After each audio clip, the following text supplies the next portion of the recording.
ವಿಶಾಖ, ಯಾಕಮ್ಮ ಪೂಜೆಗೆ ಬರ್ಲಿಲ್ಲ? ಅತ್ತೆ, ಆ ಗುಂಪಿನಲ್ಲಿ ನೀವು ಒಳಗೆ ಹೋಗಿದ್ ಗೊತ್ತೇ ಆಗ್ಲಿಲ್ಲ. ನೀವು ಅಲ್ಲೇ ಇದ್ದೀರಾ ಅನ್ಕೊಂಡು ಹುಡುಕ್ತಾನೆ ಇದ್ದೆ. ಅಷ್ಟೊಂದು ರಶಲ್ಲಿ ನನಗೆ ಗೊತ್ತಾಗ್ಲಿಲ್ಲ ಅತ್ತೆ. ಓಹೋ, ನಾವೆಲ್ಲ ವಿಮಾನದಲ್ಲಿ ಹಾರ್ಕೊಂಡ್ ಬಂದ್ವಿ, ನಿನ್ಗೆ ದಾರಿನೇ ಕಾಣಿಸ್ಲಿಲ್ಲ. ಅಷ್ಟೊಂದ್ ರಶ್ನಲ್ಲಿ ನಾವೆಲ್ಲ ಬರೋಕಾಯ್ತು, ನಿನಗ್ ಮಾತ್ರ ಆಗ್ಲಿಲ್ಲ ಅಲ್ವಾ ವಿಶಾಖ? ನಾನು ಪೂಜೆ ಮಾಡಿಸ್ಕೊಂಡ್ ಬರ್ತೀನಿ. ಬೇಡ, ಪೂಜೆ ಮುಗೀತು. ನಿನಗೆ ಎಷ್ಟು ಹೇಳಿದ್ರು ಬುದ್ಧಿ ಬರೋದಿಲ್ಲ. ಕುದುರೆನ ನೀರಿನ ತನಕ ಕರ್ಕೊಂಡು ಹೋಗ್ಬೋದು, ಆದ್ರೆ ನೀರ್ ಕುಡಿಸಕ್ ಆಗಲ್ಲ. ಅಜ್ಜಿ, ನೀನ್ ಬೇರೆ ಸುಮ್ಮನೆ ರಗಳೆ ಮಾಡ್ಬೇಡ ಈಗ. ರಗಳೆನಂತೆ ರಗಳೆ. ನೀನ್ ಎಷ್ಟು ದೊಡ್ಡ ತಪ್ಪು ಮಾಡ್ತಿದೀಯ ಅಂತ ನಿನಗೆ ಗೊತ್ತಾಗ್ತಾ ಇಲ್ವಾ? ನಿನ್ನ ತಿದ್ದೋದಕ್ಕೆ ಆ ಬ್ರಹ್ಮನೇ ಬರ್ಬೇಕು. ಬಾ. ಅಮ್ಮ, ಅಮ್ಮ ಯಾಕಮ್ಮ ಅಳ್ತಿದ್ಯಾ? ಅಮ್ಮ ಏನಾದ್ರೂ ಮಾತಾಡಮ್ಮ, ಏನಾಯ್ತು? ಅಮ್ಮ ಅಳ್ಬೇಡಮ್ಮ. ನಿನ್ನಿಂದಾನೆ ನಾನು ಅಳ್ತಾ ಇರೋದು. ನೀನು ವಿಶು ಜೊತೆ ಪೂಜೆ ಮಾಡೋದನ್ನ ನಾನು ನೋಡ್ದೆ ರಾಧಿಕಾ. ರಾಧಿಕಾ, ವಿಶು ಯಾಕೆ ವಿಶಾಖನ ಮದುವೆ ಆಗಲ್ಲ ಅಂದ? ಹೇಳು. ಅವನು ಮದುವೆ ಬೇಡ ಅನ್ನೋದಕ್ಕೆ ನಿಜವಾದ ಕಾರಣ ಏನು ಅಂತ ನೀನ್ ನಮಗೆ ಹೇಳಲಿಲ್ಲ ಅಲ್ಲ?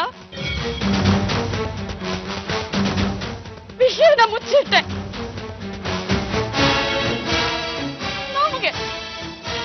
ನಮಗ್ ಮೋಸ ಮಾಡಿದೆ ರಾಧಿಕಾ.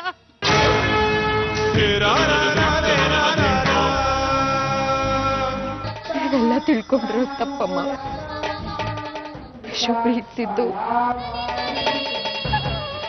ಅದನ್ನ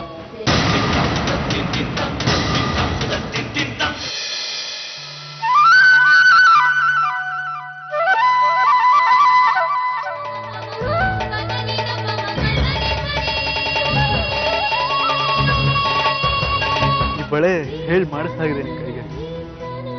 ಬ್ಯೂಟಿಫುಲ್ ಇಟ್ ಇದೆ.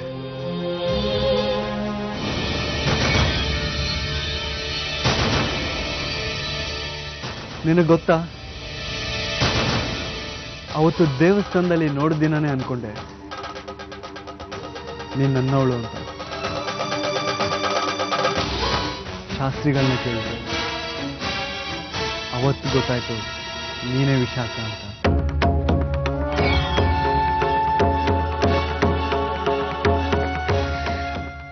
ನೋಡಿ, ಈ ಸರಿ ಏನಾದ್ರೂ ಒಂದು ಡಿಸಿಷನ್ ತಗೊಳ್ಳೇಬೇಕು. ನಾಳೆ ಸಂಜೆ 5 ಗಂಟೆಗೆ ಇದೇ ಜಾಗದಲ್ಲಿ ಕಾಯ್ತಾ ಇರ್ತೀನಿ. ನೀವು ಬರಲಿಲ್ಲ ಅಂದ್ರೆ ಈ ನದಿಗೆ ಬಿದ್ದು ಪ್ರಾಣ ಬಿಡ್ತೀನಿ. ನನ್ನ ಪ್ರೀತಿ ಮೇಲೆ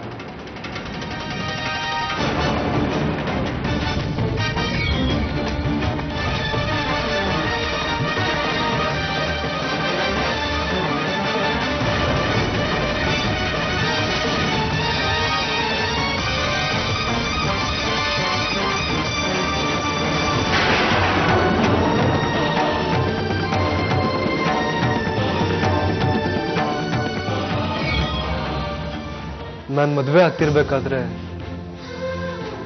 ಮಂಟಪದಲ್ಲಿ ನನ್ನ ಪಕ್ಕ ನೀವು ಕೂತಿದ್ರಿ ಅಂತ ಅನ್ನಿಸ್ತಾ ಇದೆ. ನಿಮ್ಮನ್ನ ನೋಡಿ ಖುಷಿ ಆಯ್ತು. ನೀವು ಮದುವೆ ಆಗಿ ಸಂತೋಷವಾಗಿದ್ದೀರಾ ಅನ್ಕೊಂಡಿದ್ದೀನಿ. ಹೌದು, ನಾನು ಪುಣ್ಯ ಮಾಡಿದ್ದೆ ಇಂಥ ಒಳ್ಳೆ ಗಂಡನ ಕೈ ಹಿಡಿಯೋದು. ವಿಶಾಖ ಇದನ್ನ ಬಿಟ್ಟು ಹೋಗಿದ್ಲು. ನೀವು ಬೇಜಾರು ಮಾಡ್ಕೊಳ್ಳಿಲ್ಲ ಅಂದ್ರೆ